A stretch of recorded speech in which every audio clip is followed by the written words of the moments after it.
اذان کے بعد درود و سلام کا حکم۔ ہمارے گاؤں میں اذان سے پہلے اور اذان کے بعد صلاۃ والسلام پڑھا جاتا ہے، کیا یہ صحیح ہے؟ اس بارے میں رہنمائی فرما دیں۔ خواجہ صاحب، گجرات، پاکستان سے۔ دیکھو بھائی، اللہ کے رسول صلی اللہ علیہ وسلم نے جو ہمیں اذان بتائی ہے وہ اللہ اکبر سے شروع ہوتی ہے اور لا الہ الا اللہ پہ ختم ہوتی ہے۔ اس سے پہلے بلند آواز سے اسپیکر پہ درود پڑھنا یا اس کے بعد بلند آواز سے اسپیکر پہ درود پڑھنا یا یعنی بلند آواز سے پڑھنا، چاہے وہ اسپیکر پہ ہو یا بغیر اسپیکر کے، یہ آپ صلی اللہ علیہ وسلم سے ثابت نہیں۔ اور نبی پاک صلی اللہ علیہ وسلم نے اپنے اوپر درود پاک پڑھنے کے مختلف فضائل بیان کیے، تو کہیں یہ نہیں کہا کہ اذان سے پہلے نہیں پڑھنا، اذان کے بعد نہیں پڑھنا، اقامت سے پہلے نہیں پڑھنا، یہ کہیں بھی نبی پاک صلی اللہ علیہ وسلم نے نہیں فرمایا۔ اذان سے پہلے درود شریف پڑھنا بالکل مستحب ہے، اچھی بات ہے، اور جو پڑھے گا اس کو ثواب بھی ملے گا۔ نبی پاک صلی اللہ علیہ وسلم پر جو درود پاک پڑھنے کے فضائل ہیں ان فضیلتوں سے بھی اس کو حصہ حاصل ہوگا۔ اور اذان کے بعد درود پاک پڑھنا، یہ تو خود سیدنا بلال رضی اللہ تعالیٰ عنہ سے ثابت ہے کہ وہ بارگاہ رسالت میں حاضر ہوا کرتے تھے اور آپ علیہ الصلوۃ والسلام کی بارگاہ میں سلام عرض کیا کرتے تھے، صلاۃ والسلام عرض کیا کرتے تھے اذان کے بعد۔ اسی طرح اذان سے پہلے بھی کچھ کلمات کا کہنا سنن نبی داؤد شریف کے حدیث مبارکہ ہے کہ جس میں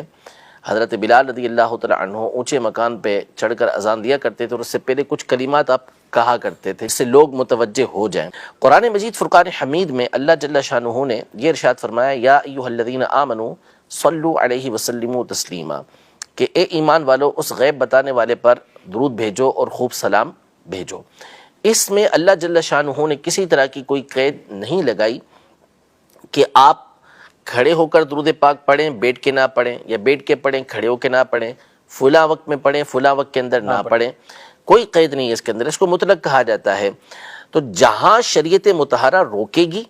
کہ اس مقام پر آپ درود شریف نہیں پڑھیں گے، جیسے نماز کے اندر نہیں پڑھ سکتے کہ نماز کے مخصوص اوراد ہیں، تو اتحیات کے علاوہ آپ نے، یا جو دعائے قنوت ہے اس کے علاوہ آپ نے، دعائے قنوت کے بعد جو ہوتا ہے اس کے علاوہ آپ نے نہیں پڑھنا، یعنی کوئی تلاوت کی جگہ درود شریف پڑھنا شروع کر دے یا کوئی رکوع سجدے کی جو تسبیح ہے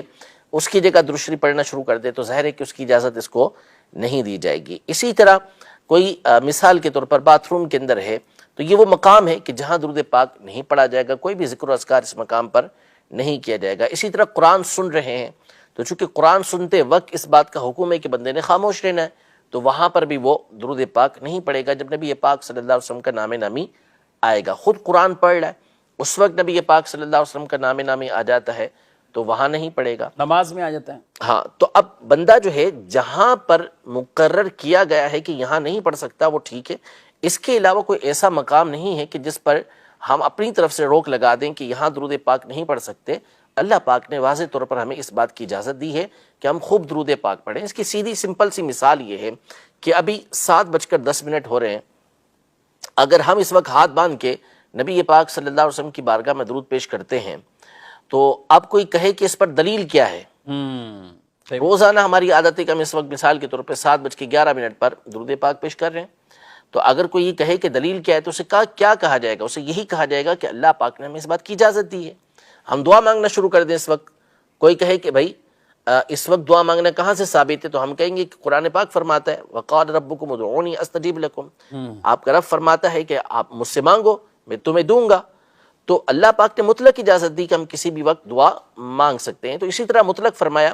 کہ درود پاک پڑھو تو کسی وقت بھی پڑھا جا سکتا ہے۔ اب جو ابتدا ہوئی اذان سے پہلے درود پاک پڑھنے کی تو یہ کوئی اعلی حضرت کے دور سے نہیں ہوئی، بلکہ یہ سلطان صلاح الدین ایوبی کے دور سے ہوئی ہے کہ پہلے مختلف بادشاہوں کے نام لیے جاتے تھے کہ اس سے کچھ پڑھا جاتا تھا۔ آپ رحمۃ اللہ تعالی علیہ نے مقرر کر دیا مصر کے اندر کہ اذان سے پہلے نبی پاک صلی اللہ علیہ وسلم کی بارگاہ میں درود پاک پیش کیا جائے گا، تو یہ اجازت ہے۔ اسی طرح مائک پر پڑھنا، تو دیکھیں مائک پر تو سوالات بھی کیے جا رہے ہیں، مائک پر ہم بھی بول رہے ہیں، مائک پر تقریریں بھی ہو رہی ہیں، اور وہ لوگ بھی تقریریں کر رہے ہیں کہ جو اس کے خلاف باتیں کر رہیں گے، ان کی بھی تقریریں مائک کے اوپر موجود ہیں۔ تو جب آپ کی تقریر ہو سکتی ہے تو مائک پر درود پاک کیوں نہیں ہو سکتا؟ البتہ جو ہمارا طریقہ کار ہے وہ یہ ہے جو امیر علیہ سنت نے اپنے اسلاف کے تعلیمات کی روشنی میں ہمارے سامنے بیان کیا ہے کہ آپ لوگ تو ادھم داڑ کر کے جو چاہیں کریں کرتے رہیں، لیکن ہماری جو تعلیم ہے وہ یہ ہے کہ ہم کسی کو تکلیف دینے کا سبب نہیں بنیں گے۔ اذان دی جائے، دور تک آواز پہنچے، لیکن اس کے لاؤڈ اسپیکر اس انداز میں لگا جائیں کہ براہ راست کسی کے گھر کے اندر تکلیف والی صورت نہ ہو، کسی کو اذیت نہ پہنچے۔ اسی طرح جمعہ کے دن بھی جو صلاۃ السلام پڑھا جاتا ہے اس میں یہ احتیاط ضروری ہے کہ کسی کو تکلیف دینی تکلیف نہیں، کسی کو ہائی تکلیف درود پاک سے وہ ایک الگ بات۔ واقعی جس کو تکلیف پہنچتی ہے نا تو وہ ایک الگ معاملہ ہے، تو ایسے انداز میں تکلیف کسی کو نہیں پہنچنی چاہیے۔ اور باقی نارمل طریقے سے جیسے جمعہ کا پڑھا جاتا ہے اس میں تو اس میں کوئی حرج نہیں ہے، بالکل پڑھ سکتے ہیں۔ جب دیگر دینی کام ہو سکتے ہیں تو درود پاک پڑھنے میں کیا تکلیف ہے؟ کیا بول یعنی اگر مثال دینے پر آئیں تو ہم صحابہ کرام علیہ رضوان کے دور سے آج تک وہ کام کہ جو نبی پاک صلی اللہ علیہ وسلم نے نہیں کیے، صحابہ نے وہ کیے، صحابہ نے نہیں کیے، تابعین نے وہ کیے، تابعین نے وہ نہیں کیے، تبع تابعین نے وہ کیے، تبع تابعین نے جو نہیں کیے وہ ان کے بعد والوں نے کیے، اور آج تک نیک کام سمجھ کر دین کے کام وہ کیے جا رہے ہیں کہ جو قرون ثلاثہ سے ثابت ہی نہیں ہے۔ تینوں جو ادوار ہیں برکت والے ان کے اندر یہ ثابت نہیں ہے، اس کے بعد بھی وہ کام آج کے دور کے اندر کیے جا رہے ہیں، اور اس کو نیکی اور دین سمجھ کے کیا جاتا ہے۔